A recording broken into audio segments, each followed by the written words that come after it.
आज हम लोग एक ऐसे प्रतिभाशाली व्यक्ति की चर्चा करेंगे जिसने अपनी प्रतिभा से ना सिर्फ चाइना, ना सिर्फ जापान, आधा से ज़्यादा भारत और विश्व के कई कंट्री तक अपनी बातों को और अपने उपदेशों को फैला दिया। हम लोग इस समय पढ़ने जा रहे हैं एंशिएंट हिस्ट्री, और एंशिएंट हिस्ट्री में मैं आपको पढ़ाने जा रहा हूँ बुद्धिज्म। आपको पढ़ाऊं इसके पहले मैं आपको बता दूं कि यूपीएससी में और यूपीएससी में और किसी भी स्टेट की परीक्षा में एंशिएंट हिस्ट्री में दो टॉपिक में से एक फिक्स टॉपिक आता है। या तो प्रश्न आएगा बुद्धिज्म पे, अगर बुद्धिज्म पे नहीं आया तो जैनिज्म पे।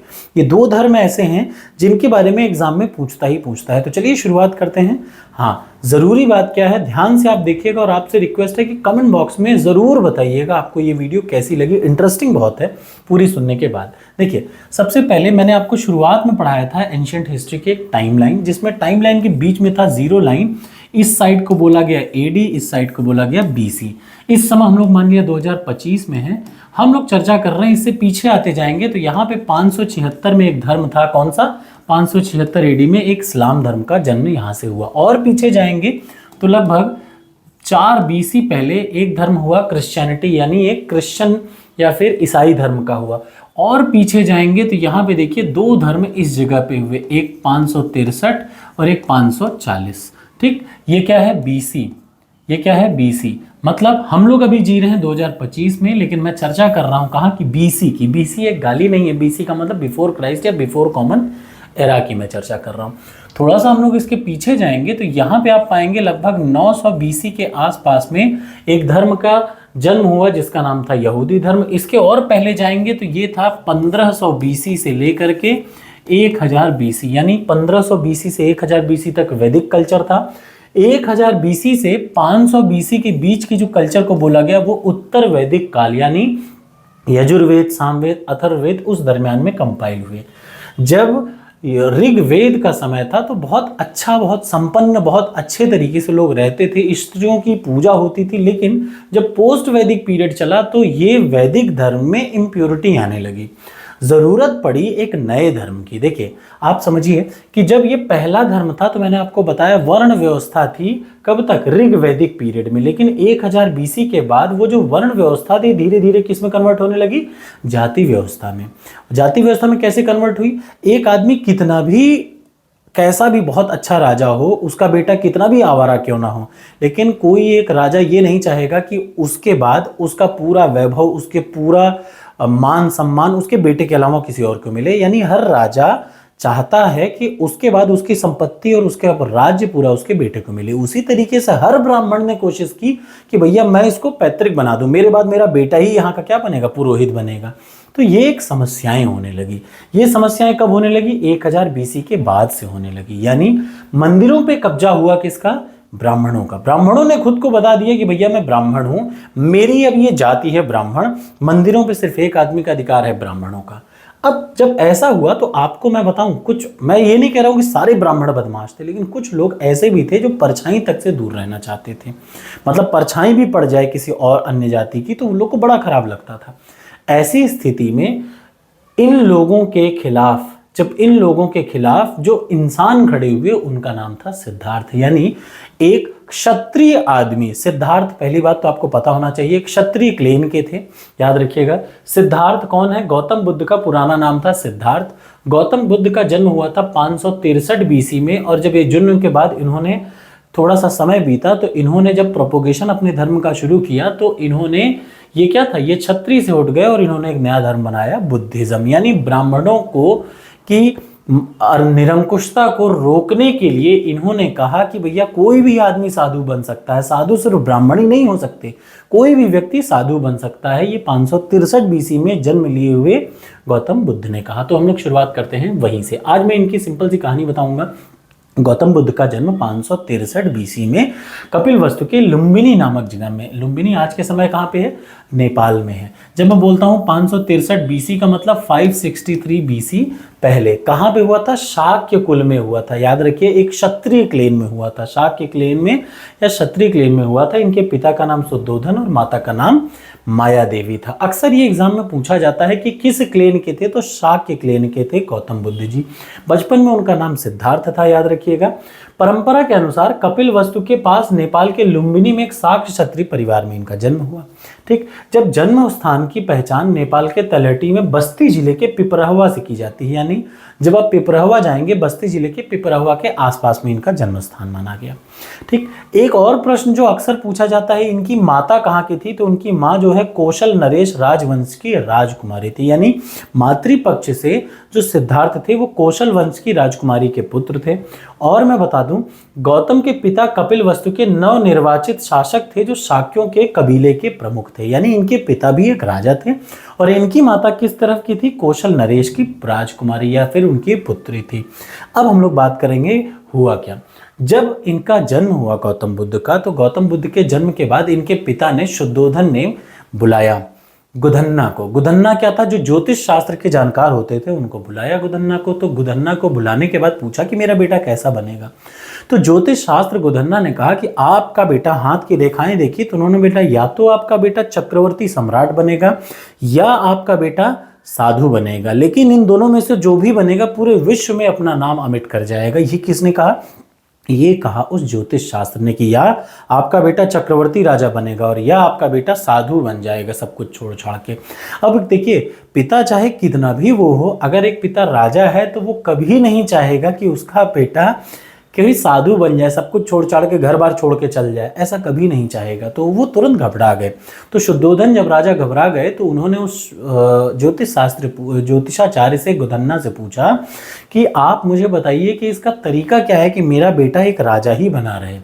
तो उस गुदन्ना ने कहा कि देखिए, वैसे तो नियति को बदला नहीं जा सकता, लेकिन एक तरीका ये है कि आप अपने बेटे को सिर्फ और सिर्फ अच्छी चीज़ें दिखाएं। जिस दिन आपके बेटे ने दुख देख लिया, नेगेटिविटी से आपके बेटे का सामना हो गया, जिस दिन, उस दिन आपका बेटा ये संसार को जितनी मोह माया है छोड़ छाड़ के चला जाएगा और वो साधु बन जाएगा। अब ये एक बहुत बड़ा चैलेंज था शुद्धोधन के लिए। तो राजा शुद्धोधन ने अपने बेटे के लिए, जिस राजमहल में रहते थे उधर सिर्फ हरियाली थी, यानी सिर्फ हरे हरे पेड़ थे, कोई भी बुढ़ा उस राजमहल के आसपास नहीं रहता था।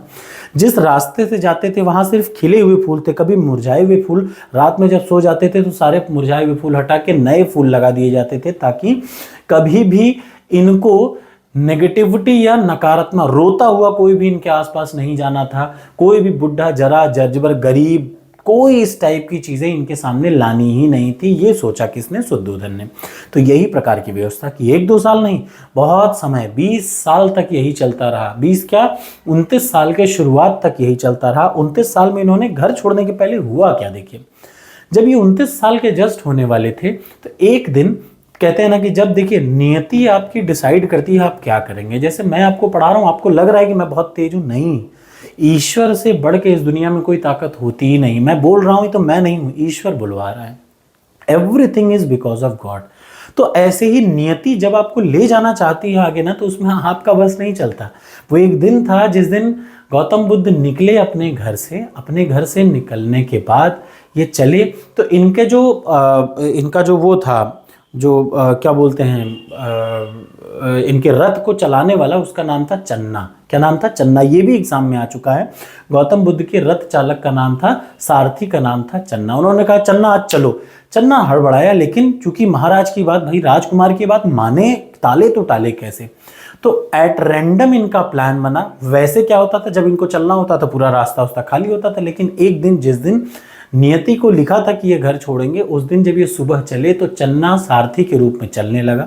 तो ये एग्जाम में बहुत बार प्रश्न आ चुका है, याद रखिए। यूपीएससी तक ने पूछ लिया इस बारे में कि उनकी मुलाकात किन 4 लोगों से हुई। तो याद रखिए, गौतम बुद्ध जी कब उन्होंने ये सब कुछ, सारे राजवंश, सिर्फ लड़कियां होती थी, सब कुछ अच्छी अच्छी चीजें उनके घर में होती थी, लेकिन जिस दिन उनको बाहर जाना था उस दिन वो घर से चले तो सबसे पहले उनके सामने एक व्यक्ति पड़ा, बूढ़ा आदमी, यानी ओल्ड एज पर्सन। एक ओल्ड आदमी, एक ओल्ड एज पर्सन पड़ा, यानी एक बुढ़ा आदमी उनके रथ के बगल से जा रहा था। गौतम बुद्ध ने जीवन में पहली बार एक बुढ़ा आदमी देखा था।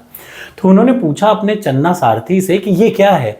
तो बोला कि हम, आप, पहले तो मना कर रहा था, लेकिन जब उन्होंने डांटा कि चन्ना बताओ, नहीं तो फिर तुम्हारे साथ सही नहीं होगा, तो चन्ना ने बताना शुरू किया कि महाराज, राजकुमार, ये हम सब की आने वाली गति है, यानी मैं हूं या आप हैं, हम सब एक उम्र के बाद क्या होंगे, बुढ़े होंगे। ये पहला प्रश्न था, पीसीएस का तो पेट है, याद रखिएगा। सबसे पहले गौतम बुद्ध को कौन मिले, एक बुढ़े आदमी मिले। ये प्रश्न आ चुका है, इसलिए मैं बार बार आपको बता रहा हूं। उसके बाद जब उन्होंने पूछा ये क्या है, कि हम सब पैदा होते हैं तो बुढ़े होते ही हैं, हम सब बुढ़े होंगे। कह रहे, ये सोच के वो बड़ा एकदम, पहली बार उन्होंने बुढ़े को देखा था। जब थोड़ा सा और आगे बढ़े तो उन्होंने देखा एक बीमार आदमी बहुत रो रहा था, बहुत कराह रहा था। यानी पहला व्यक्ति बुढ़ा आदमी जिससे वो मिले, दूसरा व्यक्ति जो अगली थोड़ी कदम, कुछ कदम और 200 मीटर चले तो उनको एक बीमार आदमी दिखा, बड़ा रो रहा था। उन्होंने बोला ये क्या है, तो चन्ना ने बोला कि राजकुमार ये तो एक बीमार व्यक्ति है। क्या, कैसा बीमार है, मतलब ये बीमारी क्या होती है। क्या बीमारी ऐसी कि किसी भी व्यक्ति को कभी भी कहीं भी किसी रूप में आ सकती है। यानी राजकुमार ने कहा यानी मैं भी बीमार हो सकता हूँ। तो चन्ना ने बोला बिल्कुल, आप, मैं, हम सब कोई भी कहीं भी बीमार हो सकते हैं। अब धीरे धीरे उन्होंने कहा कि देखो, सबसे पहले क्या उन्होंने देखा, बुढ़ापा, उसके बाद उन्होंने देखा दुख, देख रहे हैं ना। अब उसके बाद उन्होंने जस्ट जब आगे चले तो थोड़ी देर बाद उन्होंने देखा कि कुछ लोग शव को, यानी डेड बॉडी को 4 कंधे पर लेकर के जा रहे थे। उन्होंने बोला कि ये क्या है, रुक जाओ चन्ना रुक, ये क्या है। तो चन्ना ने बोला कि महाराज कुमार ये तो शव है, ये तो डेड बॉडी है। क्या ये होती क्या है। पहली बार जीवन में उनका सामना हुआ था एक डेड बॉडी से, पहली बार उन्होंने देखा एक बुढ़े को, पहली बार एक बीमार को। जब तीसरे नंबर पे उन्होंने देखा तो एक शव को ले जाते हुए कुछ लोग जाते हुए देखे। उन्होंने रथ रोकवाया, उन्होंने पूछा ये क्या है। तो उसने, चन्ना ने कहा कि राजकुमार ये हम सब की गति यही है, यानी हम सब पैदा होंगे तो फिर बुढ़े होंगे, हम पैदा होते हैं, बीमार होते हैं, बुढ़े होते हैं, फिर मर जाते हैं, यानी हम सबको एक दिन मरना है। यहीं पे गौतम बुद्ध ने अपना रथ रोक दिया, यानी मैं भी मर जाऊंगा, हम सब, आप भी, कोई भी, हर कोई जो यहाँ पैदा हुआ है वो मर जरूर जाएगा। ये जैसे ही कहा, अब उनको क्या हुआ, संसार से विरक्ति होने लगी और उनका मन बहुत बेचैन हो गया। अब उनके मन में 1000 सवाल चलने लगे। जब थोड़ा सा 100 मीटर और आगे बढ़े तो उनको एक पेड़ के किनारे बैठा हुआ एक साधु दिखा। एक साधु दिखा, पेड़ के नीचे किनारे बैठा हुआ। वो साधु क्या कर रहा था, आंख बंद करके तपस्या कर रहा था। तो उसने पूछा, चन्ना से पूछा उन्होंने कि चन्ना ये क्या है। तो बोला कि ये वो साधु हैं जिन्होंने इन सब को, ये सब जितने प्रकार हैं, इन सब मोह माया से बचने के लिए खुद को, सब कुछ घर बार छोड़ के ये क्या कर रहे हैं, ये उस चीज की खोज में है, ये खुद को जानने की खोज में चले हैं। बस यहाँ से उन्हें बेचैनी सी हुई कि भैया ये मेरी जीवन का हिस्सा नहीं हो सकता। तो वो चौथी चीज की तरफ बढ़े साधु। तुरंत वो अपने रथ को, पहले उन्होंने बोला रथ को मेरे घर ले चल। वो घर पहुंचे और तुरंत मात्र 29 साल की छोटी सी आयु, 29 साल में क्या होता है, एक उनका तो भाई बच्चा भी हो चुका था। उनकी पत्नी थी, उनकी पत्नी सबसे ज्यादा सुंदर थी, उसके बाद उनका बच्चा था, उसके बाद उन्होंने उनको छोड़ दिया। अब देखिए यहाँ से क्या हुआ, मात्र 29 साल में उन्होंने घर छोड़ दिया। वो 7 साल तक घूमे और फाइनली 35 साल की आयु में बोध गया में पीपल के पेड़ के नीचे उनको ज्ञान प्राप्त हुआ। अच्छा, ज्ञान क्या होता है जानते हैं। जैसे ज्ञान, इनलाइटमेंट एक बहुत ज़रूरी चीज़ है, आप सभी को जानना चाहिए कि ज्ञान क्या होता है। जब कभी आपको, जिस दिन ये समझ में आ जाए कि आपका जन्म हुआ क्यों है। जैसे मैंने काफ़ी समय तक मैं भटकता रहा। पहले मैंने बताया था आपको, शुरुआत में मैंने नौकरी की तो मैंने कहाँ नहीं की, मुझे कभी मन नहीं लगा। लेकिन मेरा मन कहाँ लगा, टीचिंग जॉब में लगा। ठीक, मेरा खूब मन करता था इधर उधर, लेकिन असली मुझे मज़ा आने लगा टीचिंग में। यानी अगर आपको ये पता चल जाए कि आपका जन्म क्यों हुआ है, दूसरों की भलाई के लिए, कुछ अर्थे कर्तव्य के लिए, आपका मेन उद्देश्य क्या है, उसी को बोलते हैं enlightenment. Means the day when you decide, when you know yourself, जिस दिन आप खुद को जान जाते हैं कि भैया आपका जन्म हुआ क्यों है, तो उसी को बोलते हैं क्या, ज्ञान प्राप्त होना या एनलाइटमेंट होना। उन्हें यहीं से क्या कहा गया, बुद्ध कहा जाना शुरू किया गया। उसके बाद 483 बीसी में, 483 बीसी में कुशीनगर के, उत्तर प्रदेश के कुशीनगर में, जो कि कौन से गणराज्य में था, मल्ल गणराज्य में था, यहाँ पे उनकी मौत हो गई, याद रखिएगा। ठीक है, अब इनकी शिक्षाएं क्या क्या थी, 4 आर्य सत्य थे, अष्टांगिक मार्ग था, ये था। लेकिन इन सब से पहले आपको इनके जीवन की कुछ चीज़ें हमेशा याद रहनी चाहिए। 5 सिंबल जो अक्सर स्टेट पीसीएस पूछ लेता है, वो क्या है, वो ये 5 सिंबल्स हैं। वो 5 सिंबल्स इनके जन्म से लेकर के पूरी थ्रू आउट लाइफ में चले। गौतम बुद्ध के। तो सबसे पहले इनके जन्म का जो इनका बर्थ था या जो जन्म था उस बर्थ का सिंबल है हाथी, याद रखिए। ये बहुत बार प्रश्न आ चुका है, उनके जन्म का सिंबल है हाथी। जो महाभिनिष्क्रमण, याद रखिएगा, महाभिनिष्क्रमण या फिर रिनेसेंस जब हुआ उसका घोड़ा उसका वो है, ठीक। निर्वाण या संबोधि या एनलाइटमेंट जब उनको प्राप्त हुआ, देखिए सबसे पहले जन्म, फिर महाभिनिष्क्रमण का मतलब घर छोड़ दिया उन्होंने, हॉर्स, भागने लगे, भटकने लगे, घोड़ों की तरह दौड़ने लगे सच्चाई की खोज में। फिर महानिर्वाण, निर्वाण का मतलब एनलाइटमेंट यानी बोधि वृक्ष के नीचे मिला, तो इसका क्या है सिंबल, बोधि वृक्ष। फिर क्या है, धर्म चक्र परिवर्तन या फिर पहला उपदेश जिस दिन उन्होंने दिया उसको बोला गया धर्म चक्र परिवर्तन, और उसका है सिंबल व्हील। और लास्ट महापरिनिर्वाण यानी जब इनकी डेथ हुई तो उसका सिंबल है स्तूप। ये 5 सिंबल आपको जरूर याद रखना चाहिए। आशा है आपको ये वीडियो ज़रूर अच्छी लगी होगी। मैं यूपीएससी और यूपीपीसीएस के लिए सबसे बेहतरीन टेस्ट सीरीज़ देने की गारंटी देता हूँ। साथ ही मैं ये सारी टेस्ट सीरीज़, याद रखिएगा, ये जितनी पीडीएफ हैं, अगर आप यूपीपीसीएस की टेस्ट सीरीज़ लेते हैं तो मैं आपको ये सारी पीडीएफ फ्री ऑफ कॉस्ट देता हूँ। ये आपकी जानकारी के लिए मैं बता दूँ, जो टॉपर्स कोड का व्हाट्सएप नंबर है, अगर आप उस पर आप टेस्ट सीरीज़ लेते हैं तो ये सब आपको मैं फ्री ऑफ कॉस्ट ही देता हूँ। Thank you so much. मिलते हैं अगली वीडियो में। कमेंट बॉक्स में ज़रूर कमेंट करके बताइएगा।